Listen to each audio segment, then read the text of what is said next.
friendship that'll never ever end.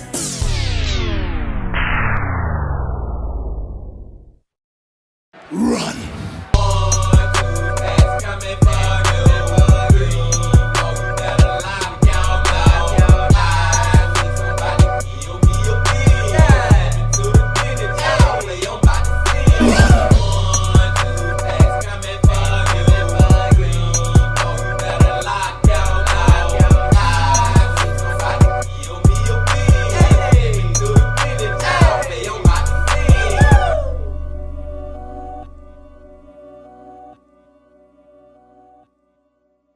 It's a beautiful day in the neighborhood. Reaction Beanie Yo 511. Jack in that neighborhood, my brothers and sisters. So yesterday, which was Saturday, right? Y'all know that we watched the latest video from AJ from the Y Files. And long story short story long, I recorded the video, you know what I'm saying? And then when I'm getting ready to edit the freaking video, I realized that my dumb ass has had the freaking microphone muted the whole time, y'all. The whole time I'm freaking recording myself reacting to it, the damn microphone muted. So that's why I didn't put out a video from AJ yesterday, but it did give me an opportunity. It gave me more time to edit our new intro that I got coming out. Our updated, I should just say updated. It's an updated version, and that's like, I'll say it's about 50% done by now. You know what I'm saying, man? So y'all be on the lookout for that new intro. Like I said, once we hit those 2.5K subscribers. But I digress. I did also say that yesterday was Saturday, right? So that means that today is Sunday, right? So that also means that we're about to go back to the man, that we're about to go back to the myth, that we about to go back to the legend, MrBallen. MrBallen Sundays, y'all. Hope y'all doing excelente out there today. And I'm glad that you came on back to the channel once again. So fuck with the bean. And the title of the video is The Most Disturbing Way to Fight Evil Spirits.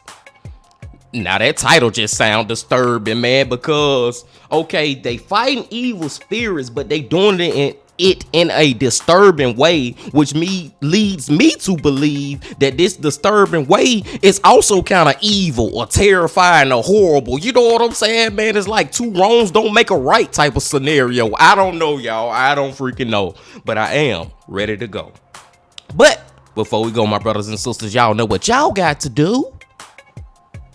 Get whatever you may need. Get what you need, please. We back to the man, the myth, the legend, MrBallen. Y'all got what y'all need. Y'all ready to go? Then let's go. Today's story is a medical mystery that comes from the remote forests of Papua New Guinea. And let's just say the mystery illness is absolutely horrifying. I mean, the symptoms alone are straight nightmare fuel. But perhaps the worst part of this mystery disease is how it was determined that it was being spread, something that took a long time to figure out. But my goodness, the way this thing was being spread is just, you'll see. But before we get into today's story, if you're a fan of the strange, dark, and mysterious delivered in story format, then you've come to the right place, because that's all we do, and we upload once a week. So if that's of interest to you, please offer to dry clean the like button's laundry, but instead of using starch, use super glue. Also, please subscribe to our channel and turn on all notifications so you don't miss any of our weekly uploads. Okay, let's get into today's story.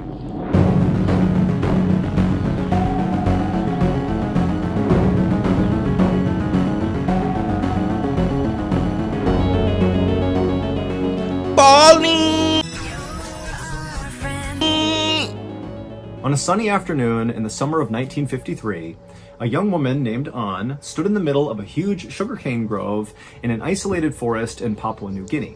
And around her were all her relatives and neighbors, and they were all there to mourn the loss of An's sister, whose name was Ton.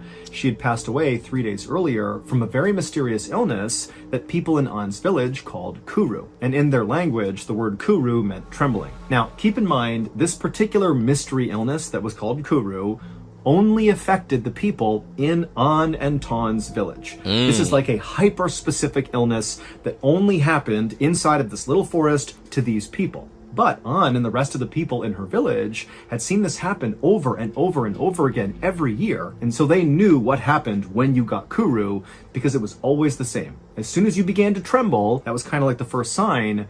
1 year or so after that moment, you lose control of all the muscles in your body until you die. And so in Ton's case, so An's sister, she had watched this happen exactly as it did for everybody else that ever got this illness. She started with the tremors, and then before long, she couldn't even stand up or walk around. And then finally, her sister lost control of the muscles in her throat, and so she couldn't eat despite being hungry. And so ultimately, she died of starvation, which is like one of the worst ways to die. It's incredibly slow and very, very painful. And so ever since Ton's death 3 days earlier, the village had been performing all these rituals and prayers in an attempt to assist Ton's spirit on its way into the afterlife. And this type of very involved funeral was absolutely customary in An's culture. An and her family and all of these villagers were members of the Foray people, who were native to Papua New Guinea, which is an island just north of Australia. And in 1953, when the story is taking place, the Foray people numbered about 11,000 people. And remember, they live in a very isolated forest. They are basically cut off from the world for the most part. But they were beginning to fear that they were going to go extinct because of Kuru. Every year, the Foray people lost 200 people to Kuru. And for the most part, the victims were women, like disproportionately so, which made it even more likely that the Foray people would go extinct. Because if you lose all the women, you can't have any more kids. And man, Kuru sound like some freaking voodoo, y'all. I'm for real, man. Can you imagine like losing? You can't use none of your muscles in your body to the point where you can't even freaking swallow food and you die of starvation? Where did this Kuru stuff come from? It's like another C word out there. Where did it really come from? That's what I want to know. And y'all know the C word, and I'm not going to say it because YouTube ain't going to get me. But Kuru sound like voodoo. Let's go. in fact, by 1953, so many women had died from Kuru that by this point, there were 3 times as many men as there were women. In fact, the leading cause of death for Foray women was Kuru. But the Foray people did not view Kuru as just an illness. They actually viewed it as a curse. In fact, that was completely accepted that that is exactly what it was. This is not like getting the cold. Somebody did this to you. Like a sorcerer somewhere, some unnamed sorcerer that's like coming into the forest is targeting these women and cursing them with Kuru. And so the Foray... Exactly what I was just saying, man. Kuru sound like voodoo. People put on these really elaborate funerals mostly to ward off these dark magic sorcerers that were casting Kuru spells. And so the Foray people believed that if they just nailed the funeral procedure for somebody who has just died from Kuru, the kind of 3-day long, all these rituals and prayers they have to do, if the village is able to nail it perfectly, then the deceased who's passed away from Kuru, so in this case, An's sister Ton, her spirit, as a result of this perfect funeral, would be able to kind of rise up and actually seek revenge on the sorcerer who killed the person. And so these funerals were basically like kind of taking the dead, rising their spirit, and sending them off to go kill the sorcerer. And so An and the rest of her villagers, they went through this very elaborate process for An's sister, Ton, and at the end of it, they did feel like they had really nailed it. And so they felt confident that Ton's spirit was going to rise up and get her revenge. A few weeks after An's sister's funeral, An was standing over an open fire and she was cooking some pork and sweet potatoes. And as she went to flip the meat over, she reached her hand out and she noticed her hand was trembling, which is the first sign of someone with Kuru. Now, An told herself that, oh no, I don't have Kuru. It's just because I was working really hard today and I'm tired, like that's all it is. But she knew deep down she may have been cursed. An did her best to kind of hide her trembling hands. However, after about a month from that first time she noticed her hand shaking, she noticed she wasn't really able to stand up without kind of losing her balance because her legs were starting to tremble. And finally, when she basically couldn't even stand up without assistance, this is again only 1 month after that first tremble, she knew she had Kuru. And the damn Kuru done caught up to An, man. But one thing I want to say real quick, y'all. What if whoever goddamn doing the Kuru voodoo is somebody within the village? You never know, man. We watching MrBallen now. It might be somebody in the damn village doing this to these people. Let's see. An already knew that there was absolutely nothing anybody in her village could do to stop this from killing her. Kuru was a 100% death sentence. And so if you got Kuru, it's like the whole village just began prepping for your death because they had to be ready to do this big ritualistic funeral. And so imagine that. You have this mystery illness or curse or whatever you want to think it is, and you're just counting down the days until you die. But for An, even though she had seen this happen so many times before and just kind of knew there's nothing she could do, she couldn't stand the idea of having this horrible, slow, painful death. And so she decided, you know what? I'm gonna do something drastic that basically nobody else had done before who had Kuru. So for context, at this time, the Foray people had been totally isolated from other people in the world for thousands of years. They basically lived in this little part of Papua New Guinea in the forest, and nobody else contacted them. They were totally isolated. However, starting in the 1950s, some Australian colonists and researchers and police actually began kind of making their way in and around the Foray people's area. So they were making contact, albeit not necessarily direct contact, but the Foray people were seeing basically white people wandering around in and around their forest from time to time. And it was always very shocking when they would see these people because they dressed completely differently, they looked totally different. I mean, it's like two worlds totally colliding. And generally speaking, An and the rest of the people in her village, they did not like having these Australian people kind of wandering around. But An is thinking, you know, the people in my village, the Foray people, they have no solutions for me. So maybe these Australian people that have kind of popped up, maybe they have some answers about what I can do to stop myself from dying from this horrible curse. Keep in mind, by going out and seeking help from these outsiders, it was like An would be breaking a huge custom. This is so taboo for the Foray people, and very likely, even if she was able to find a solution from these outsiders, it's not clear if she would have been welcomed back into her village. And so this is a truly desperate measure she's taking. But she really felt like she had no choice. So, and I feel on that, man. You know, it's very taboo for her to go out and try to reach out to these people who be coming around they freaking village and stuff. But man, at this point, if she don't reach out to nobody, she gonna die. So she might as well. So I feel her on that. But my thing is, y'all, and I know sometimes I be thinking too deep. Maybe I'm thinking too deep, but just follow me real quick now. Stay with me.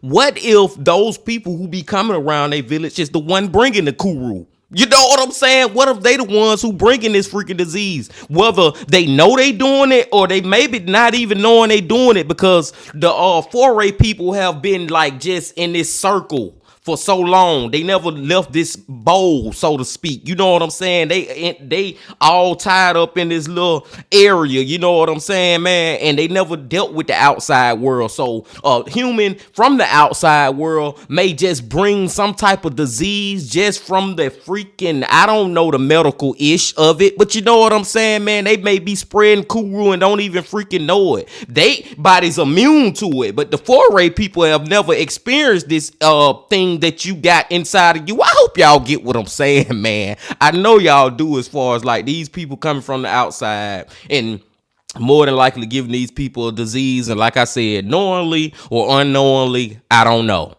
Let's go.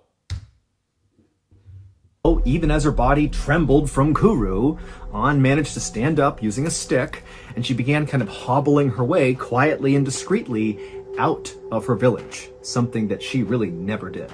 And eventually, after hobbling her way out of sight of the Foray people, she began making her way through the woods, and she eventually came to a clearing where there was this house. And it was obvious this is not a house that the Foray people have built. This is somebody from the outside who's built something kind of near where they were living. And so An wandered up to this house, not really sure what to do, but she went up and knocked on the door, and a second later it opened up. And it's this Australian anthropologist named Ronald Burnt, who actually An had seen before. He had been coming through her village a couple of times, attempting to interview people to learn more about the Foray people. She knew that nobody wanted to talk to him, but, you know, she had seen him before. And so she was relieved. This is someone that I'm somewhat familiar with. And so as Ronald is staring back at her, and Ronald's pretty tall and skinny, he's got glasses on, he's dressed like a typical Australian in the 1950s, and he's looking at An, and An begins to try to tell him what's going on with her. And as she began to talk, the words she was saying were coming out all garbled, and she realized that the Kuru curse was now affecting her throat, the muscles in her neck, and she was not able to speak. But as it happened, Ronald, who was very familiar with the 4A people, he could tell, based on just the way she was acting and how desperate she looked, that very likely this woman was here because she believed she had Kuru. And Ronald, who had learned about Kuru after studying the 4A people, he had done some research on it, and he believed it was entirely psychosomatic, that this was not an actual illness. Basically, he believed Kuru was acute hysteria, that these 4A people were just going crazy and convincing themselves that they had this illness, and I guess that kind of manifested their death a year later. And so Ronald interrupted An, who again is struggling to talk, and he was able to communicate to her in her language that you do not have Kuru, you are hysterical, this is in your head, and you should go now. And then he shut the door on her. And An had no idea what to do. She was embarrassed. She was terrified that maybe somebody from her village had seen her come out here. And so just trembling and feeling so alone and so scared, she turned around and just went back to her village. 9 months later, An's condition had severely deteriorated. She basically was following exactly the process of every other person she had seen with Kuru. She had lost virtually all the control of her body. She could barely sip water. She was feeling absolutely horrible. I mean, she knew she was closing in on death. And she had not gone back out to try to get help from outsiders. That interaction with Ronald had kind of destroyed her hope. And so she did go back and just was kind of waiting to die, just like everybody else in her village did. And Ronald, I just gotta say, he an asshole for how he treated An, man. Like, seriously, bro. And I don't agree with what he said at all. Talking about, oh, it's just in y'all head. Man, they died from that. All these people died from just going crazy, thinking they got a disease that they don't have. Really? That's what you gonna tell me? Then you gonna kick me out out your house and just shut the door? Like, you ain't gonna try to help me at all, Ronald? I don't like Ronald, y'all. That making me even more suspicious of him. Let's go. For An, the physical symptoms of Kuru that she was experiencing were undoubtedly terrible, but they were not as bad, at least to An, as the other side of Kuru. So in addition to referring to this curse as Kuru, which meant trembling, sometimes 4A people would refer to this curse, this illness, as the laughing death. And it's because during the terminal stage, so the end stage of Kuru, when you're just about to die, you just begin laughing. It doesn't matter what you're thinking about. This is not an actual laugh. You're not thinking something's funny. It's like you could be weeping and totally depressed because you know you're gonna die, but you keep hysterically laughing, which makes your whole body sore from constantly laughing over and over again.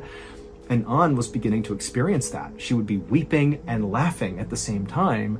And think about this, everybody else who's in the village, they know what this means. And so their preparations for her death are only getting more and more ramped up. They're getting ready for the big ritualistic funeral they're going to give to An. And so An, as she's hysterically laughing, is fully aware that everybody's just waiting for her to die. And finally, just a few weeks after she had begun the laughing side of Kuru, An would pass away, almost exactly 1 year from when she first noticed the trembling in her hand when she was cooking over that fire. Damn, man. If you don't know this, MrBallen with a commercial, y'all. I'm sad now, man. I thought An was gonna actually survive, though. I thought she was gonna survive this, man. I thought An was gonna be the one to figure out what the freak was going on and get cured. And I don't trust that, talking about that they just going crazy and that's why they dying. I don't trust that, man. I do feel like it's a disease. Now, MrBallen may prove me wrong in the end. I don't know, y'all. But let's see. Let's go. At the end of this video, and I'll play you a sneak peek from our newest episode of MrBallen's Medical Mysteries. Let's go. After An's death, more and more people just kept on getting Kuru. And over the next 7 years, it was like clockwork. 200 plus 4A people died from Kuru every year, and nobody had any idea how to stop it. It just became a part of their lives. And again, they kept getting closer and closer to being extinct. It was this really terrifying time.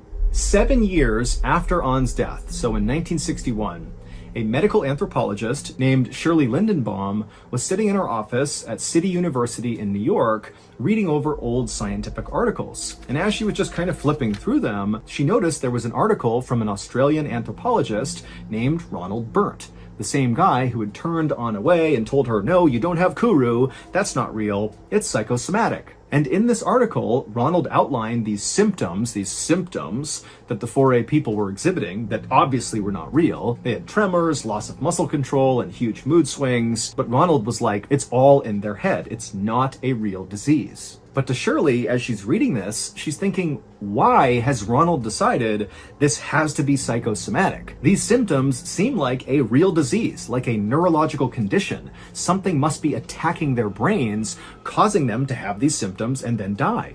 But when Shirley, just out of curiosity, began to do some additional research on the Kuru disease, or whatever you want to call it, she discovered that there was basically no real research other than Ronald's about this weird illness. Wow. And so she decided, you know what, there's a gap in the research, and I'm going to fill it. I'm going to figure out what's going on with the 4A people and this weird thing called Kuru.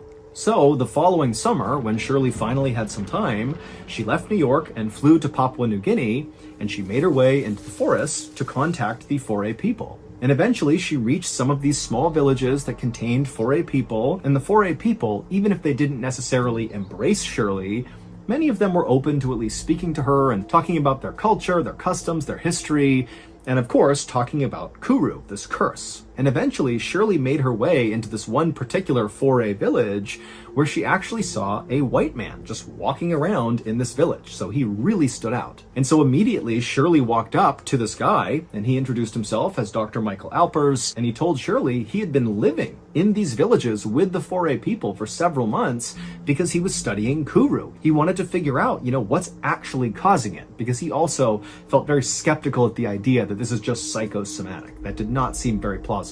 And so Shirley and Dr. Alpers were totally aligned, and they're like, hey, let's swap notes and do this together. And so Shirley began telling Dr. Alpers about what she had learned so far, and she said that when she showed up in Papua New Guinea, she believed what Kuru was a genetic brain disease, meaning it would be passed down from, parent to child and so on and so forth. But she quickly discovered that after conducting research and talking to the 4A people in these villages, that was not the case. This was not something that went from parent to child. Instead, Kuru appeared to spread amongst tight-knit social groups within these villages, which seemed to indicate this was actually a contagious disease, not a genetic one. And so she told Dr. Alpers that now her working theory was that Kuru was actually a contagious type of encephalitis, which is inflammation of the brain. But Shirley also said to Dr. Alpers that did not explain why so many victims of Kuru were female. And Shirley also said to Dr. Alpers that, I've been around loads of people with Kuru, and I don't have it, so how can it be contagious? Dr. Alpers agreed with everything Shirley was saying, and in fact had come to a similar conclusion himself, which meant he also had the same questions. Why only women, and why wasn't he getting it? But he told Shirley that when he began trying to answer this question, he discovered that actually, in addition to lots of women getting Kuru, also lots of kids got Kuru. Not necessarily parent to child, but also children in these villages seemed to be slightly more susceptible to getting Kuru than men. And in fact, Dr. Alpers told Shirley that right now there was a 12-year-old boy who was in the final stage of Kuru, so the laughing stage, the terminal stage, and because this boy's parents knew their son was going to die, they were so desperate and grief-stricken that when Dr. Alpers came by and offered to do an autopsy on their son when he passed to try to learn more, the parents agreed, even though that meant totally breaking 4A custom. So this was like major taboo decision. But again, the 4A people are getting more and more desperate as they go closer and closer to the brink of extinction from Kuru. I ain't gonna lie, y'all. This one of the best MrBallens we have seen in a long time. This shit interesting as fuck. And it's so interesting to me because I don't know what the end result gonna be of how the hell this Kuru shit even exists. Where did it come from? Like that other C word I was talking about.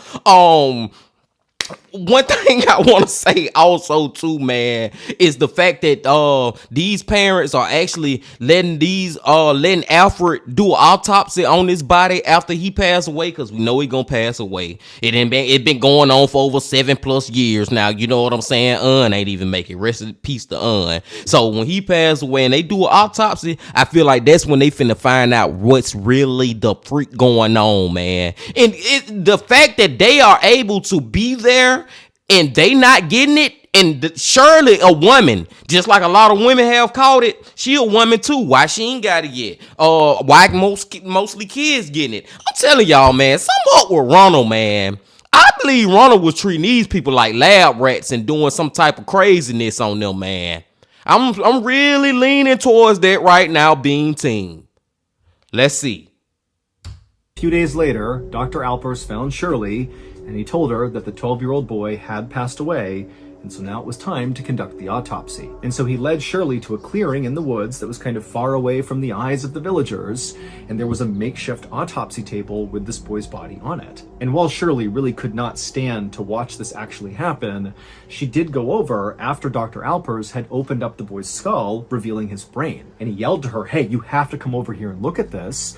And so Shirley walked over and she looked down, and even though she had not seen a human brain before right in front of her, she knew right away there's something terribly wrong with that brain. His brain was completely shriveled up and covered in holes, as if like a worm had drilled through his brain. And so Shirley and Dr. Alpers immediately knew this brain has to be sent off for further testing because something's happening here that's not psychosomatic. This is a real disease that is killing these people. About a year later, Shirley was back home in New York in her office when she received a letter from a research team at the United States National Institutes of Health, or NIH for short. And the NIH is one of the largest medical research facilities in the world. And it was where Shirley and Dr. Alpers had sent off that boy's brain for further study. And so by getting this letter, Shirley knew she was going to get information about whatever they discovered in this boy's brain. And so she ripped it open and pulled out the report and began reading.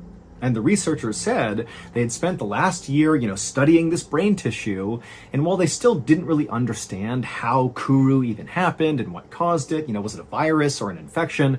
They didn't know, but they had discovered something about how Kuru spread. During one of their experiments, the NIH researchers had injected some tissue from this boy's brain into a chimpanzee, and very quickly, that chimpanzee developed Kuru. And so this told the researchers that yes, Kuru was contagious, and it spread through infected brain tissue. But how one person's infected brain got into another person's brain was the big mystery. But at least they had found something. But as Shirley read this, because she had done all that research when she went into the forests of Papua New Guinea and spoke to all these 4A people, she had learned a lot about what they did on a day-to-day basis and, what their various customs and rituals were. And she actually knew exactly how something like this could happen, something that only the 4A people were doing.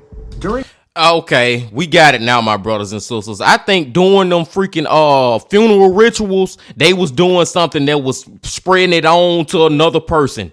Let's see, but I think that's what it is, and I think y'all get what I'm saying. In her research in Papua New Guinea, Shirley had learned that 4A people believe all humans have 5 distinct souls. There was that one soul that 4A people believe they could basically summon up out of a deceased person that would then go avenge that person's death. So think about how all those people who died from Kuru, they believed that was a curse from some sorcerer. And so a big part of that funeral process was to call out that soul to go avenge their death, go find the sorcerer and kill them. But that was just one soul. There were 4 others. And of these 4 others, there was one called the Quila, which was the most dangerous. Quila meant flesh in the 4A people's language, and this soul was like a manifestation of death and decay, because that's what our flesh does. It just kind of gradually dies all the time. And so they looked at the flesh as being a really bad thing. And so they believed after someone died, their flesh needed to be stored properly. Otherwise, it would pollute the air and cause more death and decay for other people that were still alive. And the safest place, according to the 4A people, for the Quila to be stored, so human flesh, was inside of a woman's body. And what the reason for this is fuck? 4A people believe women's bodies are much more resilient than men's, and so if anybody could withstand holding Quila inside of them, it would be the women. But there was a very specific process that the 4A women had to follow in order to kind of put this Quila inside of themselves. And multiple 4A women had explained this totally bizarre process to Shirley when she was out there talking to the people in the village. The way it worked is a few days after a 4A member has passed away, this huge feast is prepared. Except the feast only consists of the Quila. Basically, the person who is dead is chopped up and prepared by the women, like their entire body gets consumed. Now, keep in mind, anybody hearing about this who's not a member of the 4A people would be like, oh my God, that's horrible. But to 4A people, this ritualistic cannibalism was actually an act of love. The idea was, by having these women consume the Quila, consuming the dead person, you're protecting the living because you don't want the Quila out and about polluting the air, and you are respecting the dead. But remember, Kuru got spread through infected brain tissue. And it just so happened that during these funeral feasts, when they were consuming the Quila, the brain of the deceased person was an absolute delicacy. And so the brain was reserved for close female relatives of the deceased person. And so during An's sister's funeral, so when Ton passed, what do you think An ate? She ate Ton's brain. And then also, critically, Shirley had learned that a lot of these women who were given the brain, this delicacy during these funerals, they would often sneak little pieces of the brain and hand it out to kids as like a little treat. They would take the brain and eat it. Nobody knew. That's why the kids were also getting Kuru. And so if What the fuck are we listening to, my brothers and sisters? What the hell are we listening to right now? Are you freaking kidding me, man? I'm not gonna even go through everything MrBallen just said. I'm just saying, what the hell are we listening to? Kids eating pieces of brain like it's a damn piece of a Tootsie Roll. a few years after this incredible discovery by Shirley about how Kuru was being passed along, the Australian colonial government banned the practice of ritualistic cannibalism in Papua New Guinea. Basically, they were telling the 4A people to stop eating the dead. It's what's killing you. And the 4A people, who were very desperate to stop being killed by Kuru, they took to it, stopped eating each other, and so Kuru was virtually eradicated, and the 4A population, instead of sliding towards extinction, actually began to grow really fast. And today, the total population has at least doubled. And also, just to close this out, one final note is it took until 1990 to actually figure out what was going on inside of these people's bodies when they had Kuru. Because back in the 60s, when they figured out how not to get Kuru, nobody understood what was even happening. It was just like, don't eat other people and you'll be okay, but that's all they knew. And while the process in the human body that caused Kuru remained a mystery for many decades after Shirley's big discovery, in the 1990s, researchers did finally figure out what's actually going on. Basically, somebody with Kuru has these proteins in their brain called prions that fold wrong into the wrong shape and then cannot function properly. This loss of protein function rapidly kills brain cells, which in turn shrivels up the brain and causes all those holes all over it. Oh my God, man. Okay, here is the clip from our newest episode.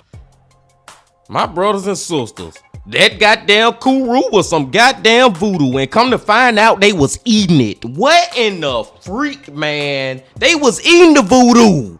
And the voodoo was they actual people, they dead people, they was eating dead people. And the dead people was eventually killing them. They eating brains, giving it to their children, letting the children have a little nibble on a piece of the brain.